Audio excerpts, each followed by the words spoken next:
right, she lost an election, and now she's projecting. Hillary Clinton went on The View this week, which immediately raises a serious question.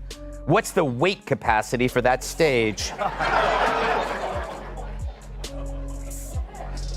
But you'll never guess what she talked about. Her love of gardening, the things she does to stay healthy, how much she adores catching and cooking stray kittens.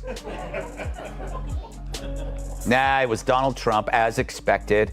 But it's like I always tell Taylor Swift, girl, you gotta move on. Seriously, Trump doesn't just live in Hillary's brain. He's built a 500-unit condo with in-unit laundry and a rooftop lounge.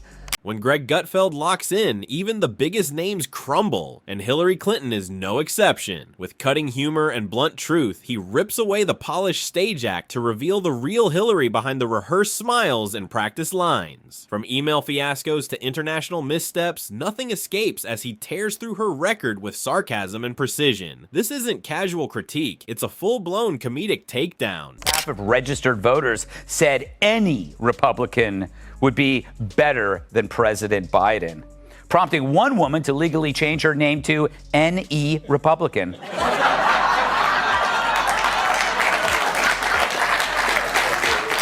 In Washington, D.C., the giant grocery chain has announced a ban on large bags. Great, now where will I shop, complains one large bag.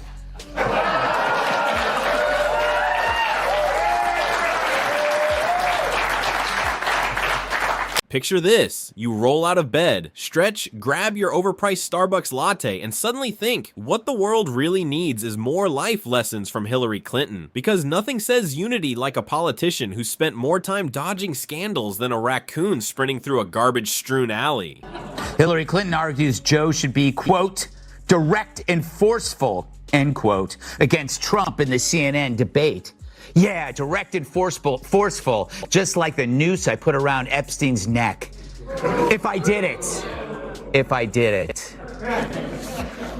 If you're enjoying this video, don't forget to hit subscribe. Right on cue, Greg Gutfeld grabbed the wrecking ball, and this wasn't just demolition, it was a Category 5 roast, packed with verbal fire, public spectacle, and the grace of a wrecking ball crashing through fine china. But let's not get ahead of ourselves. We've still got a Clinton to flambe. Warning signals that you were gonna lose? Well, too bad you didn't bother to visit the states you ended up losing, you potato-shaped wine bag. But would he even be worse now? I think that he'd be even worse now because he was somewhat restrained, believe it or not, in the first term by people who he hired because he thought they would go along with him, and they stood. If political comebacks were a sport, Hillary would be the Michael Jordan of airballs. Every election cycle, like a recycled TV reboot, she reappears from the mist, new pantsuit on, freshly polished sense of moral superiority in tow. It would almost feel poetic if the poetry were scribbled in Comic Sans by a committee of consultants who all flunked Ethics 101. And, you know, they're going to try to ignore him for as long as they can because they're deathly afraid of him. And they're going to do to him what they did to me in the Democratic primary of 2020, which is pretend you don't exist. And then if you people start noticing you, then they will try to smear and cancel and destroy him at all costs. I remember what Hillary did to you. Exactly. Yeah, and she's still standing. Baseless smears that repeated over and over and over again by the propaganda media until people actually start to believe it. And it starts causing some real damage. But on the bright side, let's take a little trip down memory lane. Back to the days when email servers hid in basements. Benghazi was just another spot on the map, and delete wasn't just a button, it was a lifestyle. After all, nothing builds public trust quite like wiping 30,000 emails faster than a teenager hiding text messages from their mom. asking Hillary what will happen if Trump is reelected, which is odd because Hillary's an expert on not getting elected. I wonder, does she think it would end our country as we know it?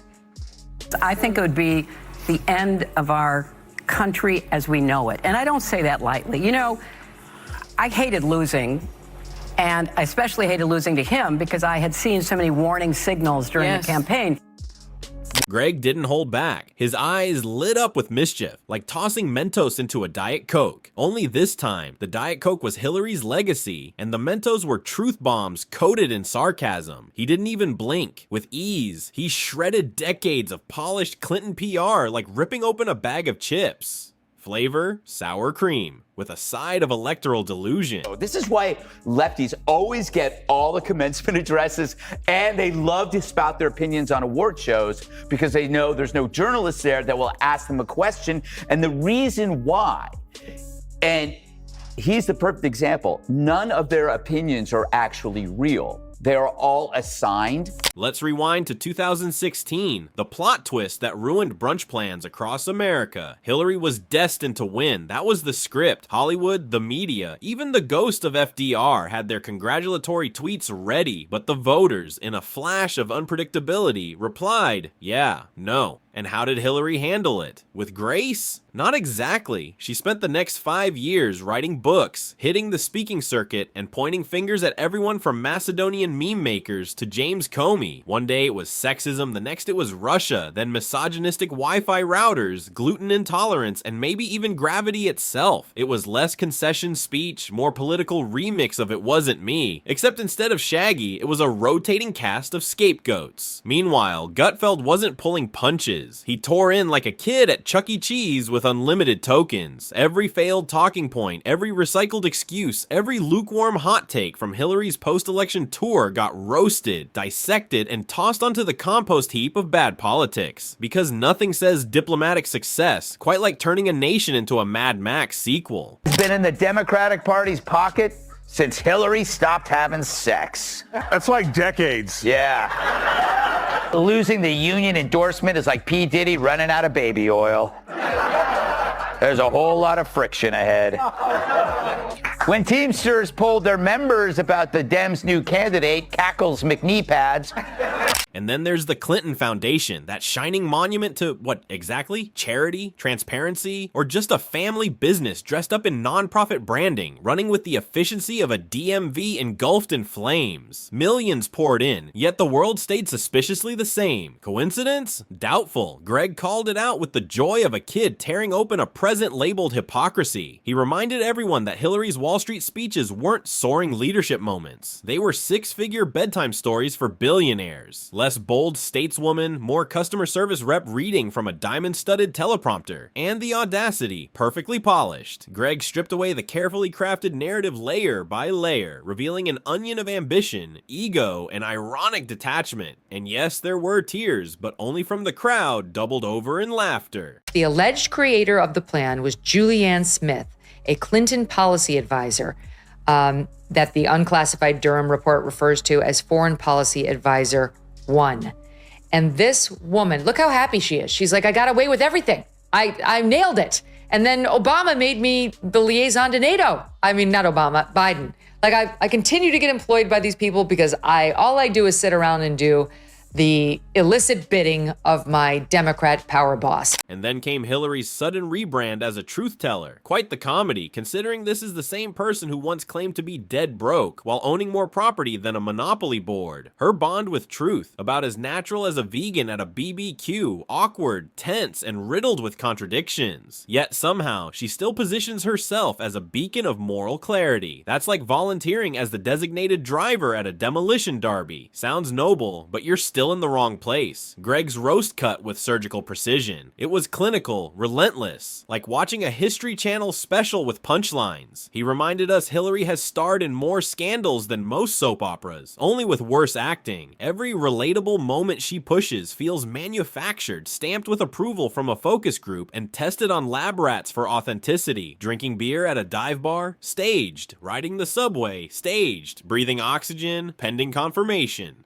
This one is wild. This is Hillary Clinton in like 2008, and Hillary Clinton saying some wild MAGA type shit. Tell people to come out of the shadows. If they've committed a crime, deport them. No questions asked. They're gone.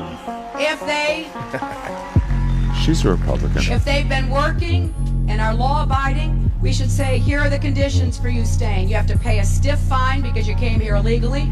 you have to pay back taxes, and you have to try to learn English, and you have to wait in line. You have to wait in line. You have to wait in line. It's You couldn't believe that.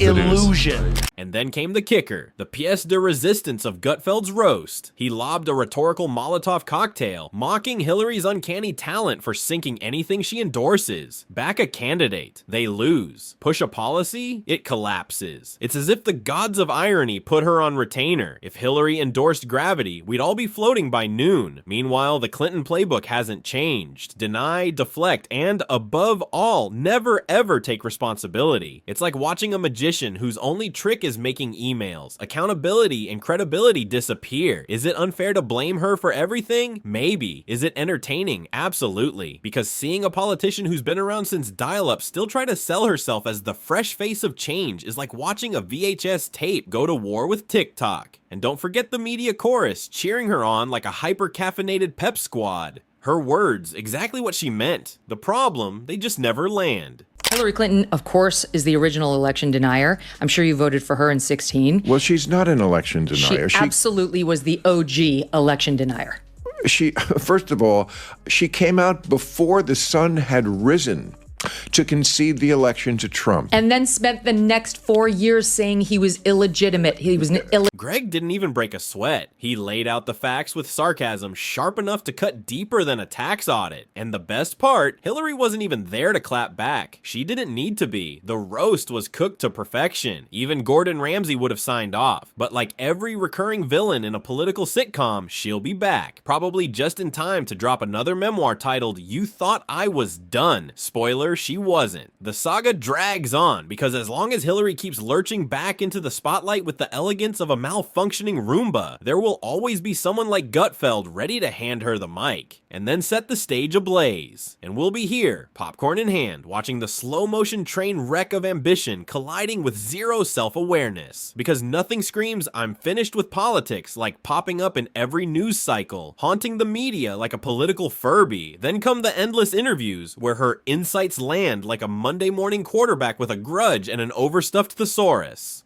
Doesn't mean that Hillary would have been a good choice either. She was a terrible choice. She's a corrupt politician, one of the most unlikable people that's ever run for office. They were trying to get people to be supporting her just because she's a woman. This is going to be her history. Women, ladies, I stand with her. So there's all these women that have this blind allegiance towards this career politician, completely full of shit. She's been full of shit forever. She strolls in wearing a perfectly staged blazer, drops a few lines laced with passive-aggressive wisdom, and smiles like she just remembered where the skeletons are buried. Figuratively, probably. What makes it worse, what makes it performance art, is the audience nodding along as if she just cured world hunger with a soundbite. She'll say things like, we need to protect democracy, but from her, it lands less like a rallying cry and more like a phishing email dressed up as a TED Talk. It's always the same act, as if democracy somehow failed her, not the other way around. Greg's roast didn't just poke fun, it tore the mask off, tossed it into the Hudson, and then handed out binoculars so everyone could watch it drift away. He dragged out the things polite society pretends to forget, like those donor pay-to-play whispers. And the best part? He did it all with a grin that said, I read the footnotes too. Every single time Clinton's team tried to repackage her as the seasoned voice of wisdom, he burned the label right off. How dare she?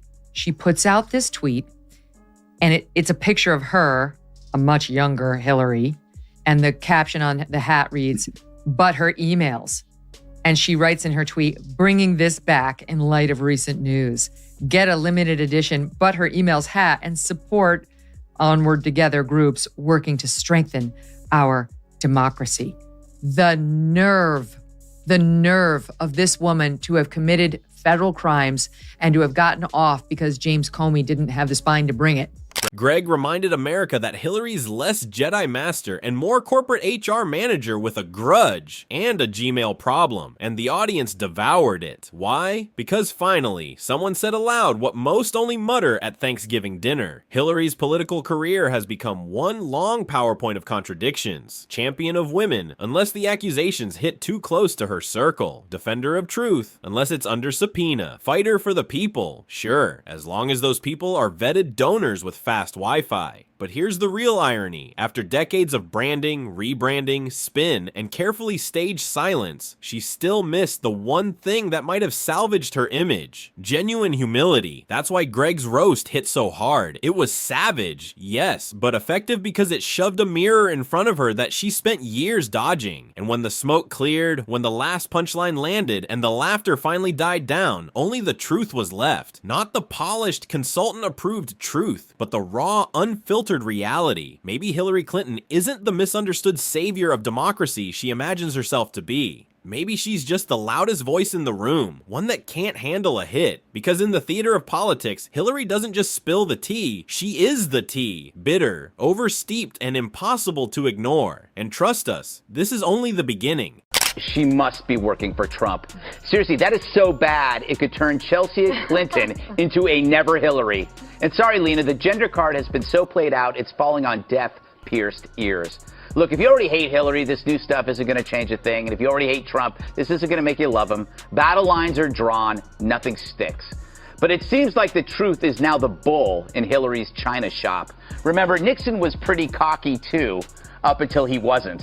Events are now dictating the news, not the other way around. So even the edgiest celebrity and a sympathetic... Because in the theater of politics, Hillary doesn't just spill the tea. She is the tea. Bitter, oversteeped, and impossible to ignore. She's the political sequel nobody asked for, but the one America can't escape. A ghost haunting the headlines, rattling chains of past scandals, while insisting she's the voice of the future. Every time she resurfaces, the nation collectively sighs, yet watches anyway, because the spectacle is too wild to turn away from. Greg's roast proved one undeniable truth. Hillary's story is not finished. It isn't even close. It's a saga stuck on repeat, a cycle of reinvention, contradiction, and staged comebacks that feel less like fresh beginnings and more like reruns of a show that should have been canceled seasons ago. Each rebrand is another costume change in the same tired play, and each comeback is another reminder that humility never made it onto her script. And that's where Greg struck hardest. He didn't just make jokes. He held up the mirror she spent decades avoiding. He tore apart the branding, shredded the talking points, and burned through the narrative until nothing was left but raw reality. Hillary Clinton isn't the misunderstood savior of democracy she paints herself to be. She's the loudest actor on a stage built on contradictions. A performance that America has seen too many times with worse reviews each season. So here we are, popcorn in hand, front row for the political circus, watching a figure who refuses to exit, who insists on being the star even when the spotlight has moved on. And as long as she keeps stepping back into the ring, there will always be voices like Greg Gutfeld, ready to roast, ready to reveal, and ready to remind us that sometimes the most powerful truth comes dressed as comedy. This isn't the grand finale. No, this is just another act in a never-ending production. A drama laced with irony, ambition, and a stunning lack of self-awareness. A saga America never auditioned for, yet can't stop watching. Because when it comes to Hillary Clinton, the scandals don't fade, the comebacks never end, and the roast, well, the roast practically writes itself.